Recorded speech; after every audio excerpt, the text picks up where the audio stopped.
Assalamualaikum warahmatullahi wabarakatuh. Waalaikumsalam. Alhamdulillahirabbil alamin, arrahmanir rahim, maliki yaumiddin. Wassalatu wassalamu ala sayyidil mursalin wa sallallahu alaihi wa ala alihi wasallam ila yaumiddin. Faqala Allah Ta'ala fil Qur'anil Karim, a'udzu billahi minasy syaithanir rajim. Wa laqad kana lakum fi rasulillahi uswatun hasanah liman kana yarjullahi wal yawmil akhir. Shadaqallahul azim. Bapak-bapak, ibu-ibu rahimakumullah, segala puji bagi Allah semesta alam yang maha pengasih, yang lagi maha penyayang, yang menguasai hari pembalasan. Salawat dan salam semoga senantiasa tercurahkan kepada pemimpin para rasul dan kepada keluarga beliau sampai pada akhir zaman. Allah berfirman dalam surat Al-Ahzab ayat 21 yang artinya, sesungguhnya telah ada pada diri Rasulullah suri teladan yang baik bagimu, yaitu bagi orang-orang yang mengharap rahmat Allah dan mengharap kedatangan hari kiamat. Bapak-bapak, ibu-ibu rahimahullah, berlandaskan ayat tadi, maka pada hari ini, pada kesempatan kali ini, saya akan mencoba mengenai hukum judulnya adab kepada Rasulullah SAW. Sebagai seorang Muslim, kita harus merasakan keluhuan yang paling dalam, berkewajiban untuk beradab dengan sempurna terhadap Rasulullah SAW, karena itu merupakan konsekuensi daripada syahadat kita kepada Rasulullah, yaitu asyhadu anna Muhammadar Rasulullah. Oleh sebab itu, mau tidak mau, persaksian kita tadi harus menunjuk kepada arah untuk berhadap kepada Rasulullah SAW, di mana ada beberapa alasan yang menyebabkan kita beradab kepada Rasulullah SAW. Yang pertama, sesungguhnya Allah sudah mewajibkan kepada setiap muslim dan muslimat untuk beradab kepada Rasulullah SAW, sebagaimana yang ditegaskan dalam firman Allah dalam surat Al-Hujurat ayat 1. Ya ayyuhallazina amanu la tuqaddimu baina yaday Allah wa rasulih. Artinya, hai orang-orang yang beriman, jangan kalian mendahului Allah dan Rasulnya. Makna dari ayat ini adalah di mana apabila kita melakukan suatu perkara atau menyelesaikan suatu perkara, kita tidak boleh mendahului Allah dan Rasulnya. Maksudnya kita harus merujuk kepada Al-Quran dan Sunnah.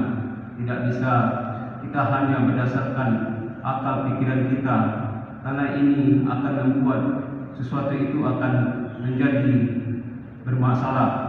Karena dengan akal pikiran yang berbeda-beda, manusia pasti akan menafsirkan masing-masing apa yang menjadi masalah di dalam hidupnya. Oleh karena itu, Allah meminta kita untuk berpedoman atau merujuk kepada kitabnya Allah dan sunnahnya Rasulullah, sehingga dunia ini akan menjadi tentram dan aman tanpa ada dirasuki oleh pikiran-pikiran yang tidak baik, di mana pikiran manusia ini pasti akan diikuti oleh hawa nafsu mereka, sehingga mereka akan berpedoman kepada hawa nafsu yang menurut keinginan mereka sendiri tanpa ada rujukan daripada Allah dan Rasulnya. Yang kedua, sesungguhnya Allah mewajibkan orang-orang mukmin untuk menaati dan mencintai Rasulullah SAW. Firman-Nya dalam surat Muhammad ayat 33, Ya ayyuhallazina amanu atii'ullaha wa atii'ur rasul. Hai orang-orang yang beriman, taati Allah dan taatilah Rasul. Maksud dari ayat ini adalah semua perintah dari Allah yang ada dalam Al-Quran, semua perintah yang ada dari Rasulullah, yang ada dalam sunnahnya, harus kita patuhi dan kita taati. Kalau Allah Ta'ala Al-Quran, Allah Rasul, itu artinya sami'na wa ata'na. tidak ada bantahan apapun, walaupun itu masuk akal dan tidak masuk akal, tapi akal pikiran kita lah yang harus menyesuaikan dengan apa yang diperintahkan oleh Allah dalam Al-Quran dan hadis beliau.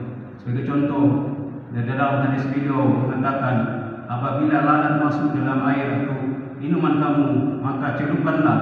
Secara logika atau tidak masuk akal, apabila satu lalat masuk di dalam minuman kita harus celupkan. Tetapi itu adalah perintah Rasulullah berdasarkan dari Allah. Walaupun itu menurut pikiran logika kita tidak masuk akal, tapi kalau ati Allah wa ati Rasul harus kita ikuti tanpa ada bantahan sekalipun. Walaupun itu menurut akal pikiran kita tidak sesuai dengan logika yang ada di dalam diri kita. Kemudian yang ketiga, sungguhnya Allah menjadikan beliau sebagai hakim atau pemutus segala perkara. Lalu Allah menjadikan beliau sebagai pemimpin dan hakim, sebagaimana firman-Nya di dalam surat An-Nisa ayat 105, Inna anzalna ilaika kitabi bil haqq ittaqumu bainan nasi bi'arifika Allah. Artinya sesungguhnya kami telah menurunkan kitab kepadamu dan membawa kebenaran supaya kamu mengadili antara manusia dengan apa yang telah Allah wahyukan kepadamu. Artinya di sini Allah telah mengutus nabinya dan mewahyukan nabinya untuk memutuskan suatu perkara di dalam kehidupan ini tanpa kita ragukan bahwasanya bimbingan dari Allah Subhanahu wa taala kepada rasulnya itu sesuatu yang hak dan sesuatu yang telah benar.